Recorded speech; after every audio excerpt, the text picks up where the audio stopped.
তেল তেজপাতা দাও, একটা শুকনো লঙ্কা দাও। ওয়েলকাম খাঁটি বাঙালি ব্লগে সকলকে অনেক অনেক ওয়েলকাম। তোমাদের বলেছিলাম যে আমি আমার কাকার বাড়িতে আসছি আজ আমরা, তো সেখানেই কিন্তু আমরা যাচ্ছি। তো কাকার বাড়িতে এর জন্য আজকে কিন্তু আমরা থাকবো। তো আমাদের কিন্তু পরের দিন চলে যাওয়ার কথা আছে, তো আজকে হচ্ছে থাকবো, রাতে কিন্তু আমরা চলে আসলাম।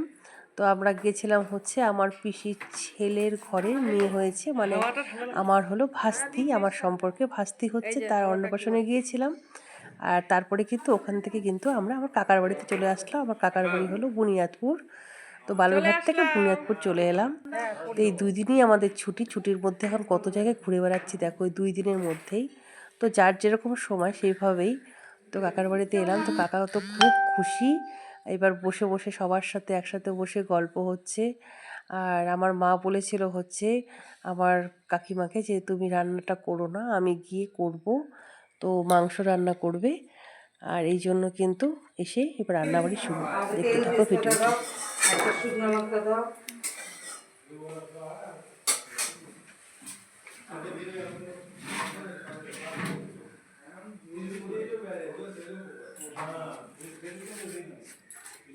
এবার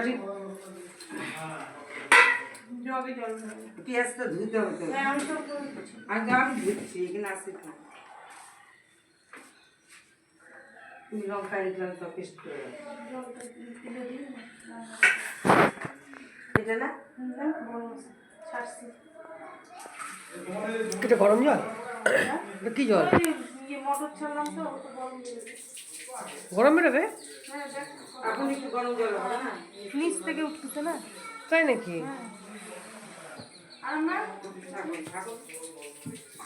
ঠান্ডার মধ্যে কি করতাম জানিস, এই জল তুলে তুলে খেতাম, গরম জল করে নিতে। তাই নাকি? আমাদের কি গরম বাড়ায় না? হ্যাঁ, ও তোমার ডায়েট লাইন জন্য মনে হয় নাকি?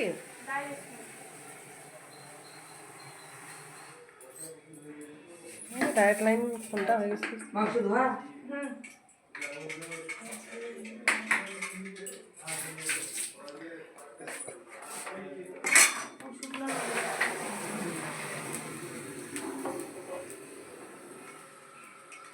তেজপাতা ধোয়া না,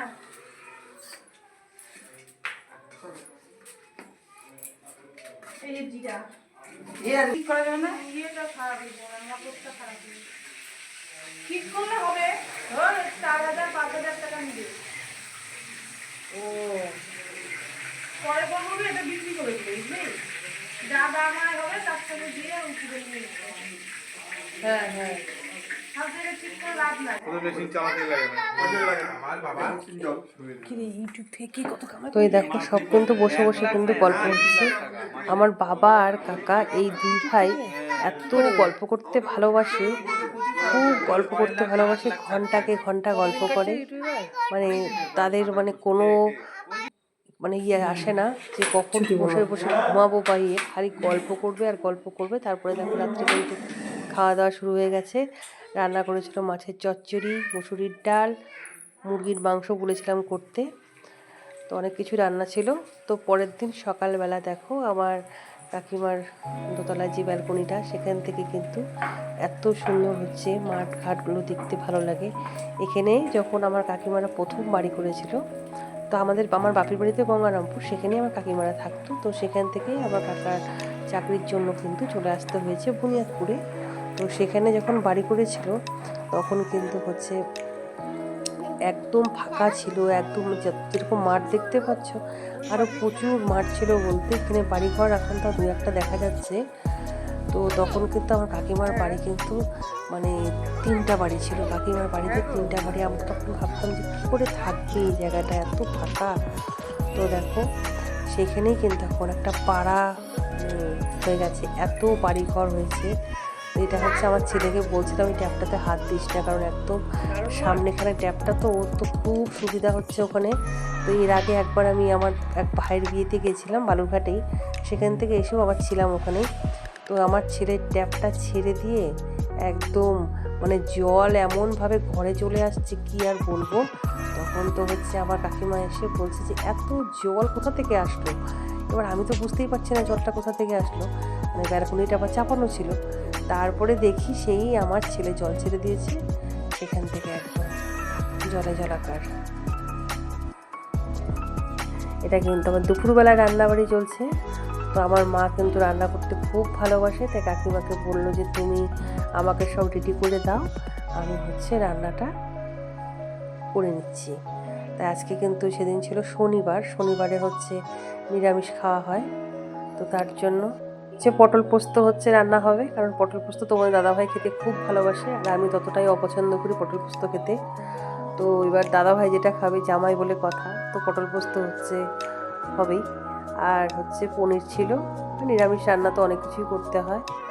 এবার দেখো হচ্ছে আমার কাকার বাড়ির ছাদে এসে, তো ছাদ থেকেও তোমাদেরকে দেখাচ্ছি চারিদিকটা। দেখো দেখো কত নতুন নতুন বাড়ি হচ্ছে, তোমরা দেখেও বুঝতে পারছো হয়তো, সব মানে প্লাস্টারও হয়নি। তো চারিদিকটাতে দেখো একটা বেশ সুন্দর, এই মাঠগুলোতে সবাই খেলাধুলাও করে, আবার দেখা যাচ্ছে খেলছিল তখন আমি দেখলাম। আর দেখো একটা সুন্দর করে ছোট্ট ছোট্ট সব পাড়া মানে গড়ে উঠছে, এত সুন্দর ভালো লাগছে। এখন কত বাড়ি হয়েছে, এখন ফাঁকা জায়গায় থাকে না। আর এই জায়গাটাকে কি ছিল ফাঁকা, আর এখন এত মানে বাড়ি হয়ে গেছে। আমার কাকিমার পাড়াটায় তো বললাম না 3টা মাত্র বাড়ি ছিল, এখন সেখানে অনেক বাড়ি হয়েছে, ভালোই লাগে। আর হচ্ছে তো তোমাদের ভিডিওটা যদি একটু হলেও ভালো লেগে থাকে তাহলে একটা লাইক কমেন্ট সাবস্ক্রাইব করে দেবে প্লিজ, পাশে থাকবে। আর তোমাদের দিদি ভাই অবশ্যই তোমাদের সকলের সাথে থাকবে, দেখতে থাকো, ভালো লাগলে একটা কমেন্ট করে দেবে। এগুলো তো আমার কাকার বাড়ি কিন্তু আমার খুব ভালো লাগে জানো তো, এইখানে এত ভালো লাগে আসতে, সময় সুযোগ হয় না সেভাবে, কিন্তু আমার খুব ভালো লাগে। আর চারিদিকে না এত মাঠ দেখা যায় যেন খুব ভালো লাগে। আর দেখো দূরে ওই যে শিশু গাছগুলো, কিন্তু এক শিশু গাছই আমি মনে হয় এসব, মানে এক জায়গাতে এত সুন্দর একভাবে, ওই পিছনে গেলে পরে না খুব ভালো লাগে মাঠটাতে। তো ভাবছিলাম যাবো, কিন্তু যাওয়ার সেরকম সুযোগ হয়ে উঠলো না। তো আমার বুনিয়াদপুরে আরও সব আত্মীয় স্বজনের বাড়ি আছে, সেখানেও যাবো একটু ঘুরতে, এই জন্য আর পিছনে মাঠে এতে যাওয়াই হলো না। উপর থেকেই আমি যেভাবে দেখলাম তোমাদেরকে আমি সেইভাবেই দেখাতে পারলাম। আর আমি যদি সেখানে যেতাম তোমাদেরকেও সেখানে আমি নিয়ে যেতে পারতাম। তো এখানে বেশ সুন্দর, দেখো তোমরা দেখেই বুঝতে পারছো কত সুন্দর লাগছে দেখতে, ক্যামেরাতে তোমরা বুঝতেই পারছো কতটা সুন্দর লাগছে। আর দূরে দেখো অনেক বাড়ি দেখা যাচ্ছে, সেখানেই কিন্তু রায়গঞ্জ যাওয়ার রাস্তাটা কিন্তু ওখানেই, ওই দিক দিয়ে কিন্তু যাওয়া যায়, মানে আমাদের মেন রোড কিন্তু ওটাই। সুন্দর লাগে, এই দেখো মাঠে গরু, আমার ছেলে তো খুব খুশি।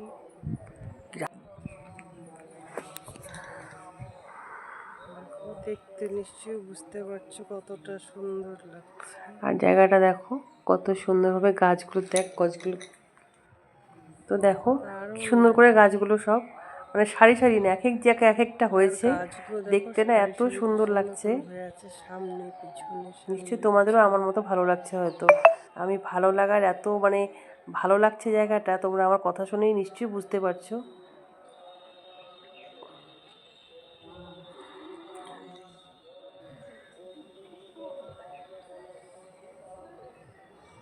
তো বুনিয়াদপুরে হচ্ছে আমার কিন্তু এক দিদির বাড়ি আছে, আর এক হচ্ছে ননদের বাড়ি আছে।